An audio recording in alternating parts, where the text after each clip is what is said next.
Good morning. It is Friday and all of the kids are sick right now. However, Janelle and I are both healthy.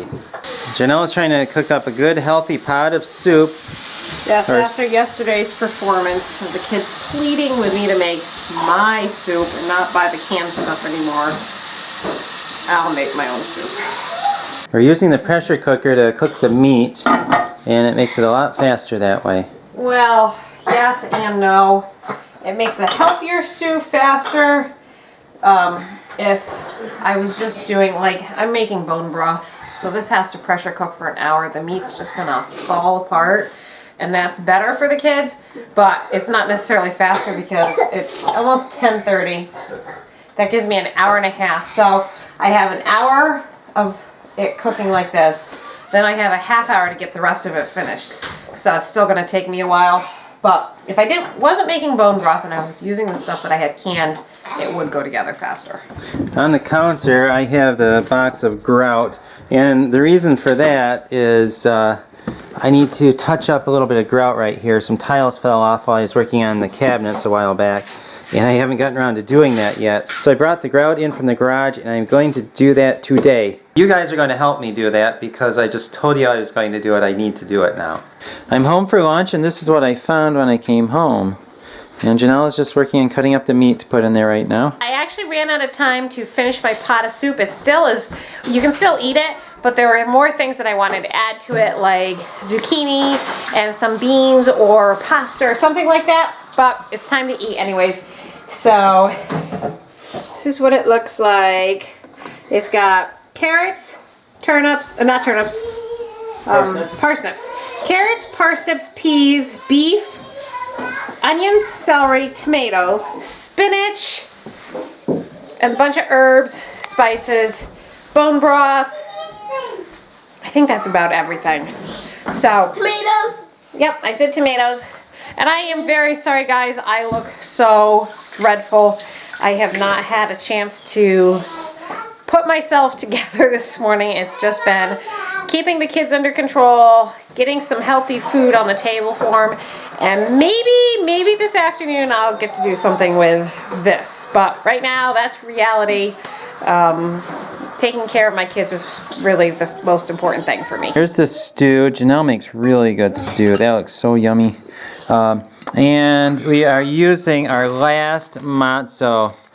Last December, that was about, 9 or 10 months ago, we went to the Discount Foods of Rutland store and we bought a whole cartload full of matzos, and we are finally eating our last one. I fell asleep and managed to snag a nap this afternoon. Yay, mommy! And everyone seems to be organized, still are healthy. The little kids seem to be on the mend, still lots of happening. But we're going to make some cornbread to go with our stew, and we're just going to have a repeat of dinner because everybody liked the stew. And just call it a simple dinner. And I think Pete wants some of my homemade yogurt because I did that yesterday. I made a huge batch for everybody, not just me this time. A giant batch. Let's turn on the light. Big giant batch of yogurt. Look how hard that is. And you see what else we did? We put out some blueberries. Put in the yogurt. And strawberries and pears to put in the yogurt. Yeah. Oh, look at this one. No, she's ready to eat. Well, we better make the cornbread. So we were getting ready to eat dinner, and I said, oh, I was really hoping to make cornbread. So Art's the driving force here. He has lots of energy, and he's going to help me make some cornbread because that's it. And I think I'm going to see if I can go for a walk while it's cooking. 2 cups of cornmeal. A little bit of sugar. 2, 3, 4.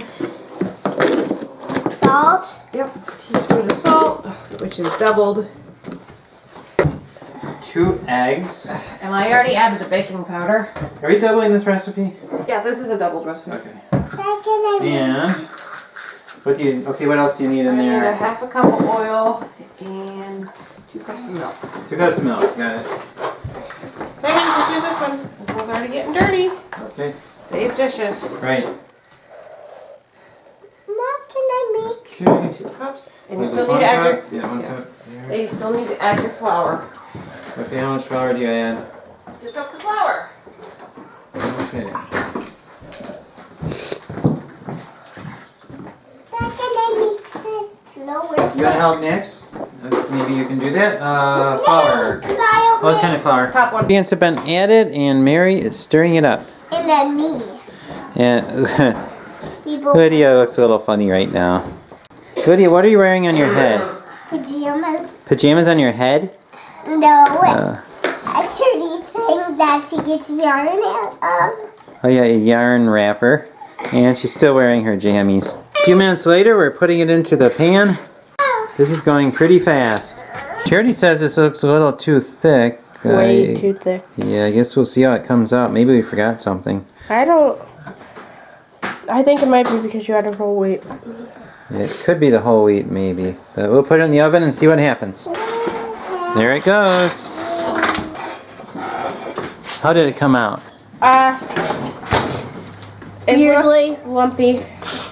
But I think it'll taste fine. I think the reason it looks like this is because of we added whole wheat flour. When I use only white flour, it's smooth and it spreads easier. I think the wheat absorbs more of the liquid in there, in the cornbread. And that's why it's so thick and lumpy. This meal looks a lot like lunch, except for we have cornbread tonight.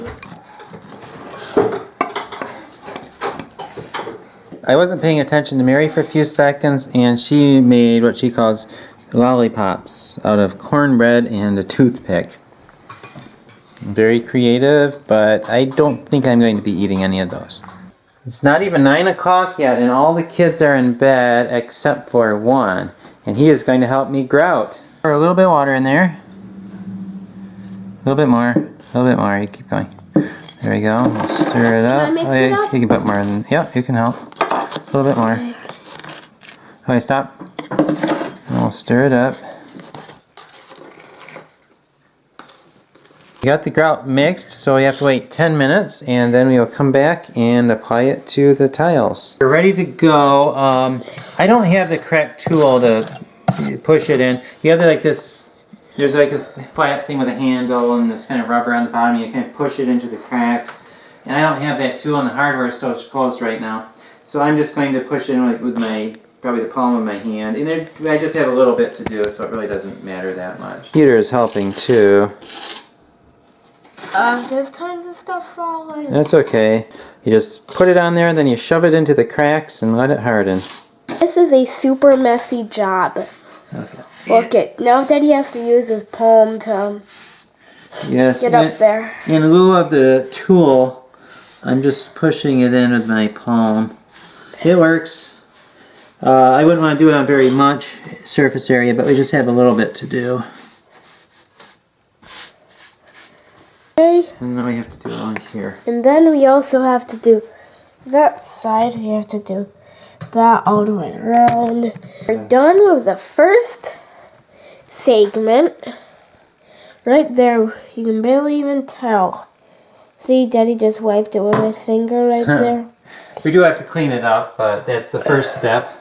And then there's another segment over here. You just doesn't have to do too much.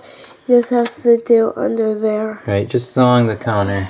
We ran out of grout, so we have to make another small batch. Can I add the water? Add a little water, not much.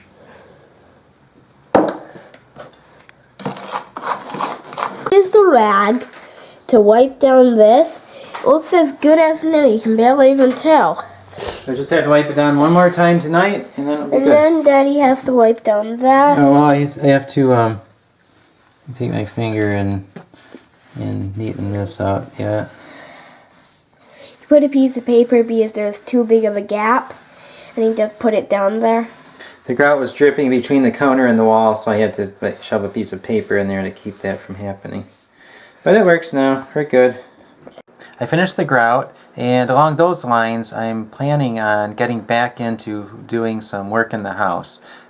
Summer is always very busy at the shop and in the garden and everything else.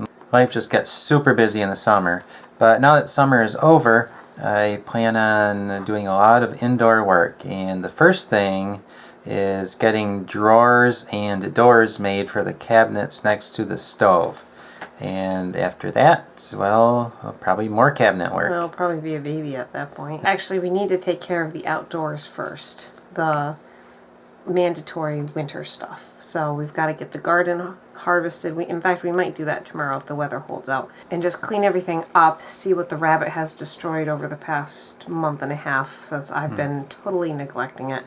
We've got to rototill it, and then we need to just make sure everything outside is secure and in order for winter. Now that we sold the tractor, we need to do the barn and get that organized. I want to make sure that my seed trays and everything that I'm going to need in February are all in one place so Art can get those for me. Because who knows, they might be buried under buried under all that snow. You never know. And then I have a few other just before winter projects inside or around the outside of the house that just needs to be done. And then I think we're ready to hunker down, work on the inside, and get ready for baby because, you know, 12 weeks sounds like a lot, but I can tell you October's going to fly by. And then November I'm going to be working towards Thanksgiving. And then this baby could come any time in the month of December. So, and let's hope I don't go on bed rest any of those months. That would be bad. That'd be really bad because that'd be like, so I've got, you know, and I've got to do all my Christmas shopping too. So it's going to be, it really is going to be a very busy 12 weeks. Are you ready for this? I'm ready. Good night. I hope you enjoyed the video, and we will see you tomorrow.